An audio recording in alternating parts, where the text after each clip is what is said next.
Hello दोस्तों, date classes में आपका स्वागत है। आज हम जानेंगे क्लास 12 अवकलन के बारे में। आज हम सबसे पहले अवकलन की बात करेंगे। इसमें सबसे पहले कुछ इंपॉर्टेंट हम सूत्र देख लेंगे, जैसे कि x की पावर n का अगर हम अवकलन की बात करें तो उसका फॉर्मूला होता है nx की पावर n-1। वहीं पर अगर हम केवल x की बात करें तो इसका अवकलन 1 होता है, और रूट एक्स के अवकलन की अगर हम बात करें तो 1/2 रूट एक्स होता है। e की पावर x की अगर हम बात करें तो e की पावर x का अवकलन e की पावर x ही होता है, और log x के अवकलन की बात करें तो ये होता है 1/x। sin x का अवकलन cos x, tan x का अवकलन sec स्क्वायर x और sec x का अवकलन sec x into tan x। cos x का अवकलन होता है minus sin x, cot x का minus cos x square x और cosec x का फार्मूला होता है minus cot x into cosec x। Trigonometry में जितने भी सी से स्टार्ट होते हैं उनका जो फार्मूला होता है वो देखो माइनस से ही स्टार्ट होता है, ये चीज याद रखना। यहाँ पर अगर हम पहले बात करें एक क्वेश्चन करके, तो x की पावर 10 की अगर हम बात करें, x की पावर 10 का अवकलन क्या होगा। तो यहाँ पर हम x की पावर 10 का तो हमने कोई फार्मूला ही नहीं पढ़ा, लेकिन हमने ये पढ़ा है कि x की पावर n का फार्मूला क्या होता है। तो यहाँ पर अगर हम बात करें तो n की वैल्यू कितनी होगी 10। तो यहाँ पर हम x की पावर 10 का अगर अवकलन करेंगे तो x की पावर n का हम सूत्र यूज करेंगे। तो यहाँ पर x के साथ ये जो x की पावर 10 है इसको हम y के इक्वल मान लेंगे, तो x की पावर 10 y के इक्वल हो जाएगा। अब यहाँ पर हम x के सापेक्ष अवकलन कर देंगे। x के सापेक्ष अवकलन करने पर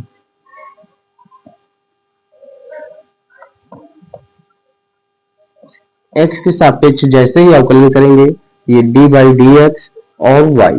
d बाई डी एक्स का मतलब होता है कि x के सापेक्ष इस y का अवकलन किया जा रहा है, वैसे ही ये d by d x x की पावर 10, इसका मतलब हुआ कि x के सापेक्ष x की पावर 10 का अवकलन है। तो y का अवकलन याद रखना आप, हमेशा dy बाई dx ही होता है। वैसे यहाँ पर हमने x की पावर 10 तो पढ़ा नहीं, हमने पढ़ा है x की पावर n। तो हम क्या करेंगे, x की पावर n का फार्मूला यूज करेंगे। तो x की पावर n का फार्मूला हमने क्या पढ़ा कि n x की पावर n-1, यानी कि जो पावर होती है उसको आगे लिख देते हैं, उनसे में एक कम कर देते हैं, वही हमारा फार्मूला हो जाता है। तो यहाँ पर n हमने 10 को माना है, x की पावर n-1। तो अगर हम इसको सॉल्व करेंगे तो 10x की पावर 9, यही इसका आंसर हो जाएगा। इस तरीके से हम किसी भी क्वेश्चन का अवकलन कर सकते हैं। वहीं पर अगर हम इसके आगे बात करें दूसरे क्वेश्चन की, तो अगर हमने जैसे लिख दिया x square plus 4x plus 4, इसका अवकलन क्या होगा। तो हम क्या करेंगे कि जो क्वेश्चन दिया हुआ है इसको हम सबसे पहले y मान लेते हैं।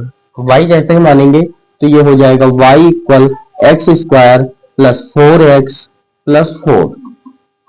यहाँ पर हम x के सापेक्ष अवकलन करेंगे, लिख लेंगे x के सापेक्ष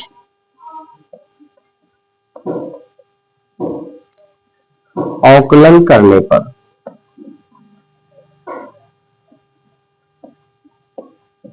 इसे x के सापेक्ष अवकलन करेंगे तो ये हो जाएगा d by d x y, और ये हो जाएगा d by d x x square, और ये हो जाएगा। अब ये जो 4 है ये नियतांक होता है, याद रखना कि जो नियतांक सब होते हैं कांस्टेंट होते हैं उनका अवकलन 0 होता है। जैसे यहाँ पर लिखा है 4, तो हम 4 को बाहर कर लेंगे और बचा x, तो उसमें हम उसका x का अवकलन कर लेंगे। उसके बाद plus d by d x 4, इसका अवकलन हो जाएगा। यहाँ अगर हम अवकलन करेंगे तो ये y का अवकलन हो जाएगा dy बाई डी एक्स, जैसे हमने अपने अभी पिछले क्वेश्चन में बताया कि y का अवकलन always dy by d x ही होगा। x की पावर n हम इसमें फार्मूला यूज करेंगे। x की पावर n का फार्मूला होता है n हमने 2 को माना हुआ है, x पावर n हो जाएगा, तो n x की पावर n-1, यानी कि 2 - 1 1 आएगा। एक हम लिखते नहीं x में पावर में, इसलिए हमने इसको छोड़ दिया। प्लस 4 का अवकलन नहीं होगा, और यहाँ x का अवकलन हमने 1 बताया, ये मल्टीप्लाई में 1 हो जाएगा। प्लस 4 ये कांस्टेंट वैल्यू है, इसका अवकलन अभी हमने बताया 0। तो ये आ जाएगा d y by d x equal, ये हो जाएगा 2x प्लस 4 यानी 4 1 4। ये इसका फाइनल आंसर हो जाएगा। अब आप लोगों को कंफ्यूजन ये होगा कि अभी हमने बताया कि कांस्टेंट का अवकलन 0 होता है, तो कांस्टेंट का अवकलन 0 होगा जब उसके सापेक्ष में, यानी कि उसके साथ में जिसके सापेक्ष हम अवकलन कर रहे हैं वो नहीं होगा। तो जैसे यहां पर x इसके साथ में था, तो ये फिर गुणा में लिखा हुआ, केवल कांस्टेंट वैल्यू नहीं है तो इसका अवकलन 0 नहीं होगा। लेकिन यहाँ पर x नहीं है, ये केवल कांस्टेंट वैल्यू है, इसलिए इसका अवकलन 0 हो जाएगा। अगर हम नेक्स्ट क्वेश्चन की बात